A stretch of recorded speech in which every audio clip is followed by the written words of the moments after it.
Mga kaibigan, mga kababayan, maligayang pagbabalik ho sa ating YouTube channel. So meron pa rin tayong update ngayon dito nga po sa low pressure area na ating minomonitor. Nasa loob pa rin ito ng ating Philippine Area of Responsibility at mas tumaas na ang tsansa nito na maging isang ganap na bagyo o tropical depression sa mga susunod na oras.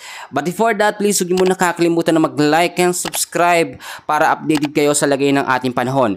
Ito pong low pressure area mga kababayan ko na ating minomonitor na nasa loob pa rin ng PAR o Philippine Area of Responsibility ay meron pa rin lokasyon ngayon na 265 kilometers dito po sa may bandang northwest of Baler, Aurora. So kung napansin nyo sa forecast natin, tinawid na po nito ang bahagi po ng Luzon. At ngayon, ang sentro naman itong low pressure area na ito ay nasa bahagi na po ng West Philippine Sea o sa may kanluran po ng La Union. So inaasahan na sa mga susunod na oras, posible na po ito na maging isang ganap nga po na mahinang bagyo o tinatawag din natin na tropical depression. Habang binabaybay po niya, ito pong West Philippine Sea. At inaasahan pa rin ang patuloy nga po o paminsan ng mga pag-uulan, madalas nangyayari sa hapon at sa gabi dahil sa habagat, dahil dito po sa low pressure area. Itong lugar po ng Luzon at Visayas. So kung titignan nyo mga kaibigan, ito pong sinasabi natin na low pressure area ang magiging kauna-unahang bagyo o tatawagin natin bagyong Auring sa loob po ng ating PAR. Sa ngayon kasi, tumaas ang tsansa nito kaya pinaghahanda po ang ating mga kababayan. So meron pa rin tayong tinatawag na heavy rainfall outlook dahil po sa low pressure area. So explain ko sa inyo mga kaibigan, ngayong araw inaasahan pa rin na 50 to 100 mm sa dami ng pag-uulan ang posibleng maranasan sa area ng Pangasinan. Pagdating naman ng Tuesday ng gabi hanggang sa Wednesday mga kaibigan, ganun pa rin 50 to 100 mm sa dami ng pag-uulan sa Pangasinan pa rin. So yung lugar na yan mga kaibigan, mag-ingat sa banta po ng pagbabaha, gain din sa mga landslide prone area. Dahil naman po sa southwest monsoon, meron pa rin tayong heavy rainfall outlook.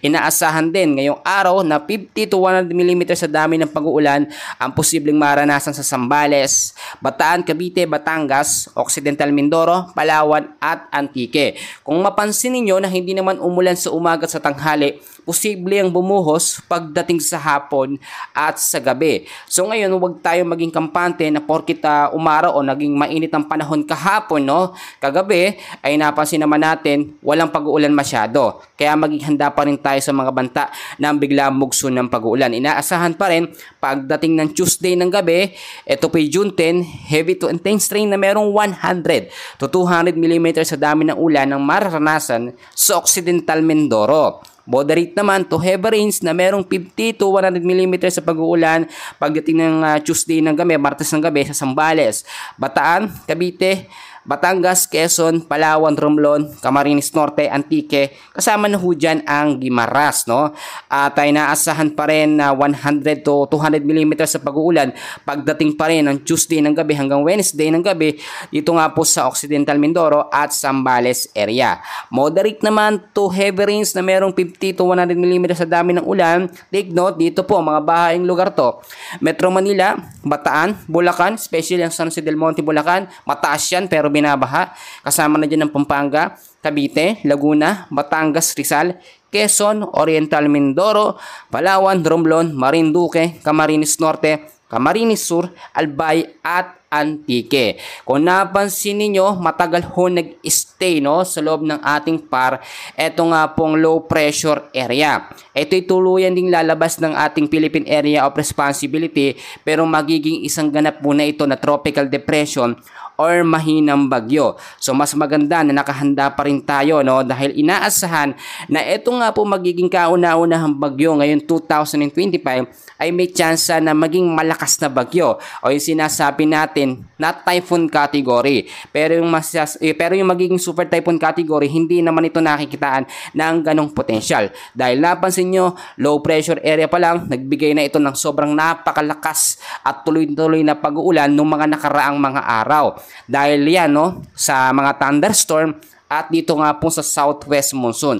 Tatlong weather system kasi yan mga kaibigan, so hindi nakakapagtaka na malakas talaga ang maidudulot na pag-uulan sa ilang bahagi ng ating bansa. ang southwest monsoon, ito pong localized thunderstorm at low pressure area. Once na ma-develop na bilang isang tropical depression, ito nga pong low pressure area sa loob ng PAR ay posibleng mas malalakas po na pag-ulan o tuloy-tuloy na mga pag-ulan ang ating posibleng maranasan. So meron pa rin tayong tinatawag mga kaibigan ko na mga kababayan na forecast weather condition, no? Ngayong araw po ng Monday, no?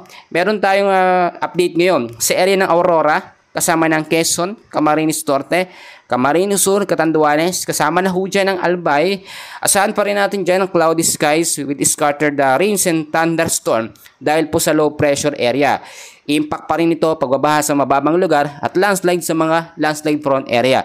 Kung mapansin ninyo na medyo naging maalinsangan ng panahon o medyo umaraw ng konti, usually pagdating ng hapon yan bumabawi sa bigla mugso ng mga pag-ulan.